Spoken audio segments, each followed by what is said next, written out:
I was sickened. I was sickened by the standing ovation. I felt like Hollywood is just spineless, en masse.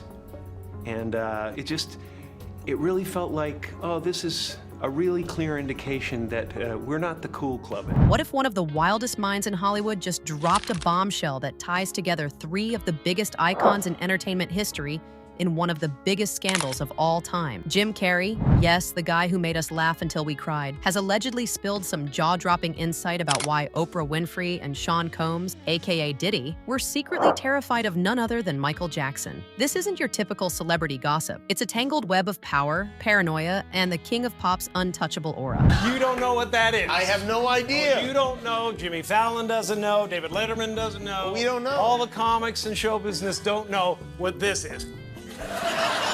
Right? Yeah. What is it? Come on, Jimmy. Seriously, the time is up. People are hip to this kind of stuff. I'm here tonight to blow the lid off it, to be the whistleblower. I'm sick and tired of the secrets and the lies. We're peeling back the layers of this alleged revelation, all for entertainment's sake. Because let's be honest, nothing's confirmed, but everything's intriguing. So let's jump into this roller coaster of a story and see where it takes us. Jim Carrey is no stranger to speaking his mind. The man who brought us Ace Ventura and The Mask has spent recent years getting real, ditching the spotlight for painting and dropping truth bombs about fame. According to this supposed insider scoop, Jim has been reflecting on his own brushes with the elite, and Michael Jackson's name has come up in a big way. He allegedly claims that both Oprah and Diddy, titans in their own right, lived in awe and unease around Michael. Not because of his moonwalk or his glove, but because of what he represented. Cultural juggernaut who could sway the world and maybe knew too much. Let's start with Michael. The guy was a phenomenon, selling out stadiums, rewriting music history, and living a life so surreal that it's still dissected decades later. By the 90s, he was untouchable, a global force with a mystique that made him more myth than man. Jim, who crossed paths with Michael during Hollywood's golden haze, reportedly said that Michael had an energy that rattled people, not just fans, but power players too. Oprah, the media queen, and Diddy, the rising rap mogul, were allegedly among those who felt it. But why were they afraid of him? What could the guy singing Billie Jean possibly hold over them? Oprah's part in this is juicy. She built an empire on connection, interviews that bared souls and made her a household name. She sat down with Michael in 1993 at Neverland, a primetime special that pulled 90 million viewers. It was huge. Michael opening up about his skin, his childhood, and his solitude. Recently, there was a story, and I know one of your attorneys held a news conference. There was a story about you wanting to have a little white boy play you in a Pepsi commercial. That is so. That's the most ridiculous, horrifying story I've ever heard. It's crazy. I mean, why? Number one, it's my face as a child in the commercial. Me when I was little. Why would I want a white child to play me? I'm a black American.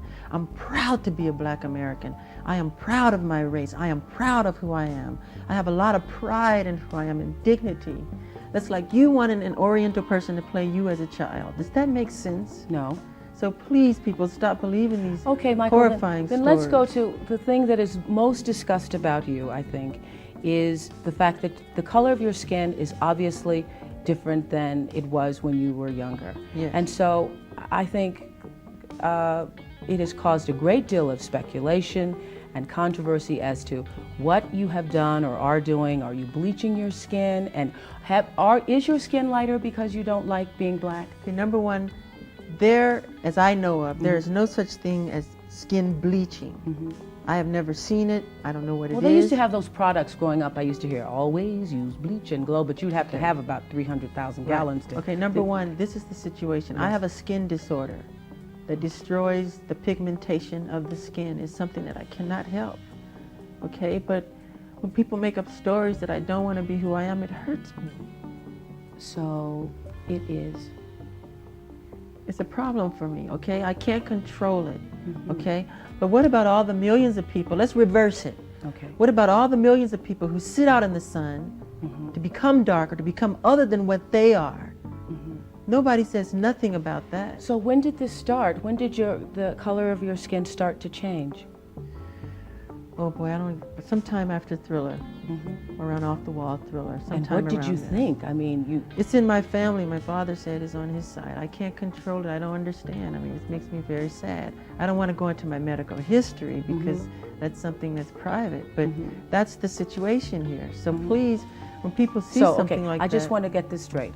You Yeah. are not taking anything to change the color of your skin. Oh God, no. You did not purposely. We're trying to control it, and using makeup evens it out because it makes blotches on the skin, and I have to even out my skin. But you know what's funny? Why is that so important? You know, that's not important to me. I'm a great fan of art. I love Michelangelo. If I had a chance to talk to him or read about him, I would want to know about what inspired him to become who he is, the anatomy of his craftsmanship, not about who he went out with last night or why he decided to sit out in the sun so long. What's wrong with, I mean, that's what's important.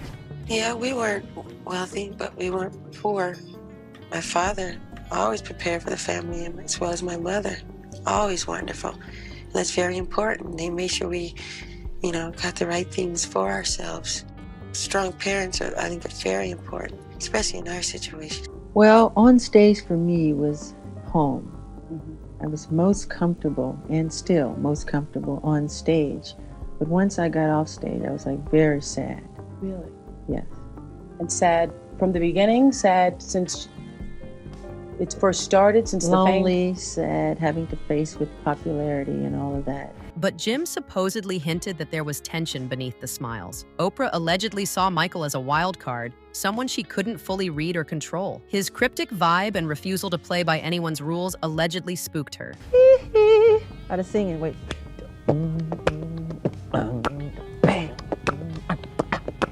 Yeah. And when you are, for instance, when we were here before,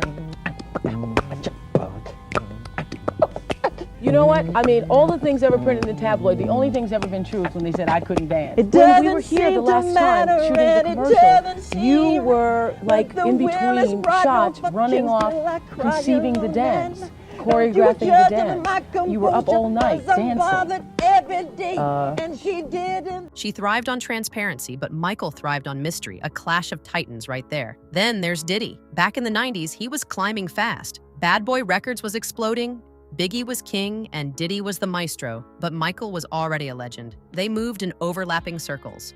Award shows, parties, the whole scene. Jim allegedly says that Diddy admired Michael, but also saw him as a threat. We're listening to Mike right now. Obviously, you know, this is a really sad time right now, but we're celebrating his life. Your thoughts right now on the situation and the timing of this tragedy? Yeah, I mean, you know, he's just somebody that changed my life. You know what I'm saying? Somebody I'll always love and cherish. Not musically, Diddy wasn't trying to outsing him, but in terms of clout, Michael's influence was massive, and Diddy couldn't reach those heights. The insider twist? Jim claims Diddy worried that Michael knew secrets, industry dirt, maybe even personal stuff that could derail anyone's rise. This is all alleged, of course, but it paints a picture. So what's Jim's angle here? He's not exactly buddies with Oprah or Diddy these days. He's gone full philosopher, railing against Hollywood's phoniness and calling out egos left and right. Michael, to Jim, was a kindred spirit, a genius chewed up by fame. This supposed reveal might be Jim projecting, using Michael's legacy to jab at the power structures he's soured on. Or maybe he's just stirring the pot, knowing people will eat it up. Either way, he's allegedly framing Oprah and Diddy as players who feared Michael's unpredictability and his knack for staying one step ahead. Let's dig into Oprah's side. That 1993 interview wasn't her only Michael moment. She covered his trials, his passing, and even aired that controversial documentary later on. Publicly, she was respectful but detached. Privately, Jim's alleged take is that she saw Michael as a loose cannon. His wealth, his fan base, his ability to shift narratives. It's like he held a mirror to her own power. But wilder still, if he ever turned on her or anyone, it'd be chaos. No proof, just vibes. But imagine Oprah, the queen of control, sweating over a guy who lived in a theme park with a chimp. Diddy's fear, according to Jim, was more primal. He was building an empire when Michael was already a dynasty. Think about it. Diddy's parties were legendary, but Michael's life was the party. Extravagant, bizarre, and untamed. Jim supposedly says Diddy picked up on whispers. Michael's ties to moguls, his quiet chats with the elite. Did Michael have leverage? Did he have dirt on deals? Maybe even on Diddy's early hustle? It's a stretch, but not impossible. Diddy has always played the game smart, but Michael didn't play it at all.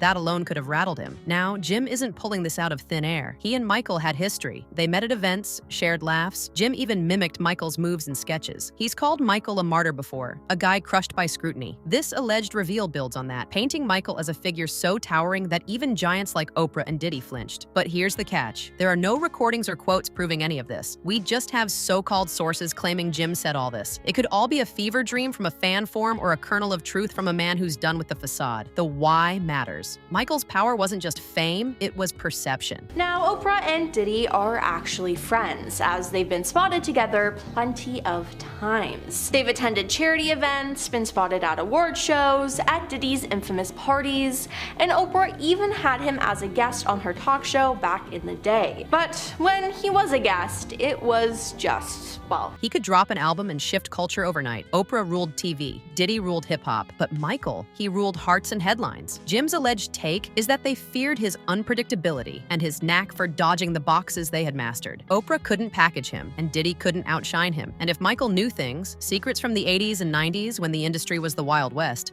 Now, it seems like Oprah has a pattern of being friends with some rich and powerful and problematic men, as this is not the first time people have noticed her choice in questionable friends. And with Oprah being as powerful as she is, people have started to question whether she's been directly involved in some of the crimes that have been happening in Hollywood. In 2020, rumors were going around that Oprah's house had been raided and she had been arrested in connection to many crimes. In a tweet though, she responded and said, "Just got a phone call that my name is trending and being trolled for some awful fake thing. It's not true." Michael's chaos, his lawsuits, and all the rumors only amplified his pull. If he ever weaponized that, or even hinted that he might, it could shake anyone's game. According to Jim's alleged spin, they didn't just fear him. They feared what he could undo. The public is split. Opinions range from Jim spilling real tea to claims that he's lost it. Fans love a conspiracy. Michael as the puppet master, Oprah and Diddy as pawns. But I felt like that, life is too short. I want to move on. I want to create. I want to,